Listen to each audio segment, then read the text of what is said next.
Hi. I'm going to make this message as quick and as engaging as possible because I want it to resonate with as many people as possible.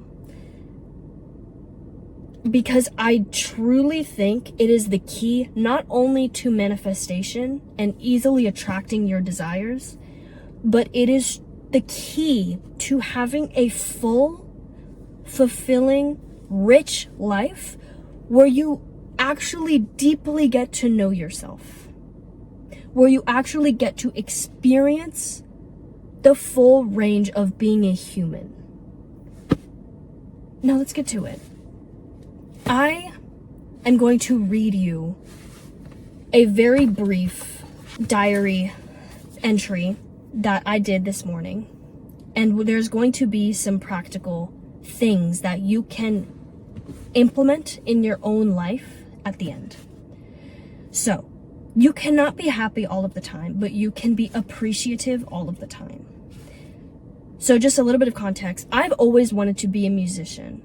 And since I was 7 years old, I started writing songs, and I've been singing since then, but I've never really posted or made my songs public, just because I feel like it's a lot of throat chakra stuff. And that's another thing. I'm going to read something to you that is very personal.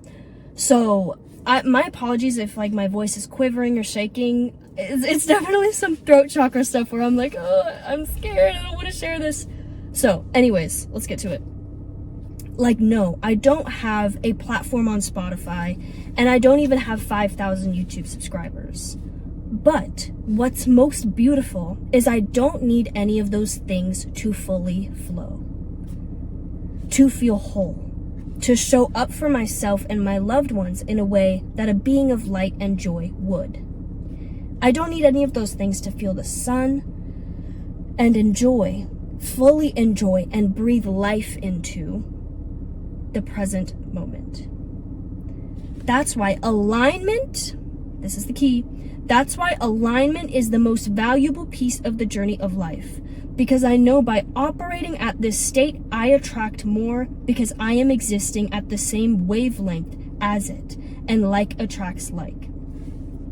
My channel, my YouTube channel that you're watching this on right now, gets the most beautiful sparks of growth when I don't care and am fully invested in spreading the message most full of light. However, when I'm hyperfixated on negative comments or analytics or just trying to get a certain number at a certain time, even though I know it's just a number, growth slows and I attract more of those rigid experiences.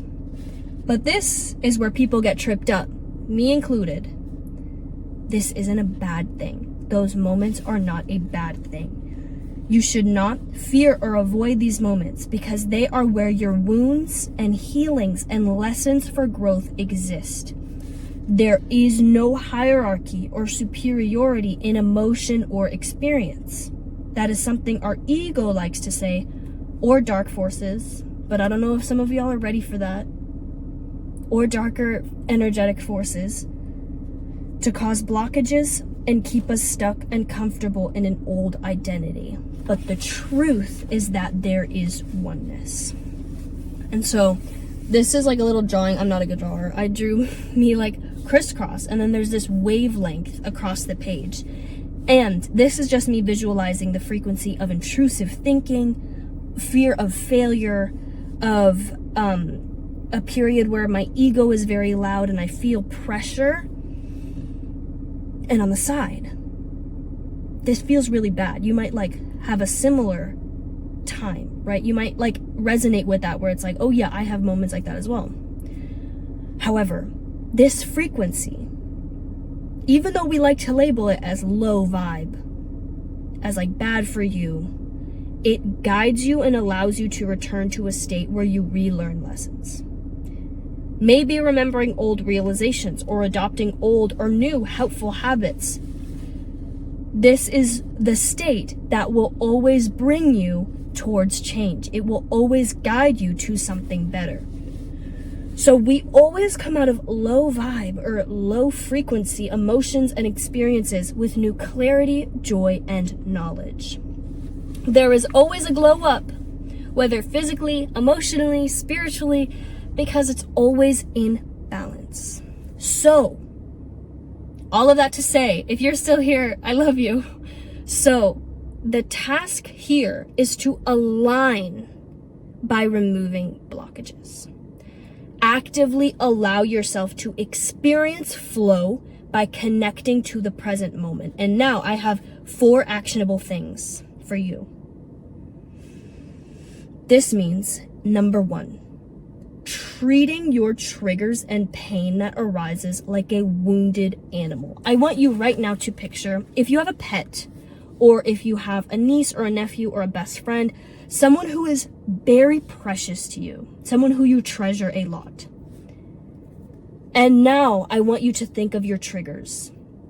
I want you to think of that low, weird state that you get in that doesn't feel good. If you have anxiety or depression, like, allow it to arise for a little bit. Like, allow it, welcome it.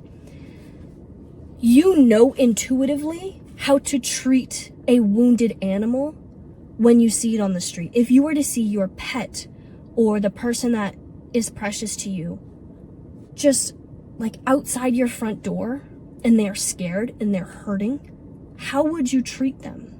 You know intuitively how to treat them in a way that will make them feel safe and heard and heal them. So, to align yourself, to remove blockages, is treating yourself the same way, is treating your wounds and your triggers the exact same way. Allow them to arise, give them the space. Be a support system for them, because that's what they're so desperately needing. They are not trying to hurt you. They are literally such a profound gift, and they are really not trying to hurt you. I was so unhappy when I put so much pressure on myself to be happy all the time, and I would not allow myself to feel any emotions that felt uncomfortable, and I would just suppress everything. I would push everything down because I had this idealized version of myself where it's like, no, I shouldn't feel that. I'm trying to be this person, and this person doesn't feel that. But you can't fully heal if you don't look at the thing, if you don't allow it to express and you don't give it space. You're dehumanizing yourself. You're one-dimensionalizing yourself if you don't allow your triggers to arise and fully look at them. So yeah, these past few days, I have a dog that I put down this past summer, and he was literally like my rock. He was with me all throughout my dad going through chemo, and he was my childhood dog pretty much. And so now every time when a trigger arises or I start to feel like anxious or like some depressive thoughts, I treat it like how I would treat him. And I am in a state right now where I am so in flow, like I'm so relaxed. Things are just so at peace, and I'm just like openly being myself, and it's amazing, and you deserve the same thing. Next bullet point. Again, and I opened it up with this. Understand that you can't always be happy, but you can always be grateful. You can always be grateful. There will always be something, no matter how deep the depressive episode is. And trust me, I have been there. There will always be something where you can look around, or you can feel the fact that you have like skin and like whatever it is. There's always something that you can be grateful for. Bullet point 3. Open yourself up to the growth, lessons, and profound gifts that always come from pain and discomfort. Every single time you have gone through an anxious loop or a depressive episode, there is always something that you get out of that. There is always a gift. And like, that doesn't mean don't feel the pain, because go back to the first bullet point. You need to fully feel the pain. You need to be there for it. Be there for that part of yourself that really just wants to feel and let it go.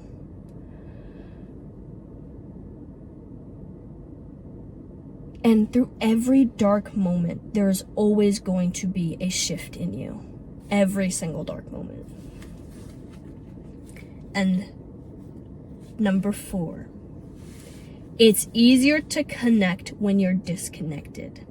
You can only fully hear yourself when your inner voice isn't drowned out by distractions. So go for a walk in nature without your phone. Take a shower or a bath in the dark, only lit by candlelight, without your phone, without any music. Delete social media for a day. You're watching this on YouTube. How often do you watch YouTube instead of in meditation or listening to your thoughts? And that's not trying to call you out, but it also kind of is. And the reason why I'm telling you that is because me too. The days where I'm consuming too much content, and I know it feels nice because it's you're trying to learn, or it's information, or it's things that make you feel good. I watch so many dog videos, and all of that is great. But what's most important is the relationship that you have with yourself, and the relationship that you can show up for your loved ones, and to be a being of light in this world. You have the full power of being a being of light in this world, of being a magician, the tarot card, the magician. And there are things that you want, are there not? There are those desires that you have. That's probably why you clicked on this video. So this is your message now. Have the guts to just go offline for a day, for a week, and put that energy towards aligning yourself to your desire. Social media is great. The social media is giving you this message right now. I like social media. I think there's a very positive side to social media, but it is so overstimulating. You are not meant to be stimulated all the time. You are meant to create. You are meant to go out there and spread your message. Literally right now, you could be making a video just like this. If you want to, if your heart feels called to it. So why don't you? You would be surprised, you will be surprised at truly how smart and beautiful you are. You will be surprised as to how capable you are. But you can't get to that point if you're constantly stimulating yourself with external information and addictions. You can't get to that point. You may not have been on a date with yourself for so long. And maybe all it takes is just a day off of social media, just a day not watching the news, just blocking it all out and only dedicating time to yourself. And your inner voice might say exactly what you need to do in order to get everything that you've ever desired. Seriously. Just try it. Just try it. And then come back to this video and be like, oh my God, that was yes, that was exactly what I needed. And if anything comes from it, please come back and let me know. Wow, that was personal. I shared some personal stuff in here. But I love you guys so much, and especially if you made it to the end, please comment down below. I would love to hear from you. I love reading your comments. You all are so beautiful. So beautiful. And please just know the power is within yourself. All you need to do, this is the only dopamine hit information that you need. Allow yourself to fully feel. Be there for yourself as you would a wounded animal. Open yourself up to the fact that all of the pain that you've had, even if you're looping over oh my God, getting ahead of myself. Even if you've looped over the past 1,000,000 times, feel that. Keep feeling it. Be there for yourself. Be your own best homie. But also realize, oh, so much came from that, and if that wouldn't happen, I wouldn't be who I am today. And always realize that there's always something you can be so grateful for, and that you are so blessed. You are so blessed. You are such a being of light, seriously. And create today. Disconnect today. spend time with just you, because you deserve that. Okay. I love you so much. And again, if you made it to the end, please do let me know, because I love hearing from you guys. And yeah, if you would like some, if you made it this far, consider subscribing to my newsletter, because I have a paid ebook out right now. It's called the 14-Day Energy Shift. But for those who don't want to pay, and you also want like an exercise, a printable exercise, consider subscribing to my newsletter. That will be linked in the bio or in my YouTube bio, because I am giving you a free gift there of like a simple 10-minute exercise that you can do to get rid of any negative excess energy and to align with your higher self. It's something that has really helped me and that I do think will help you as well. I also send out insights and free tools, and sometimes even like I've sent out a lot of pages from my ebook as well on the newsletter. So consider subscribing. It's a cool group of people, and I love you guys that are subscribed too. And yeah, that is it. Thank you so much. Mwah. I'm sending you the biggest hug. So much love. You got this.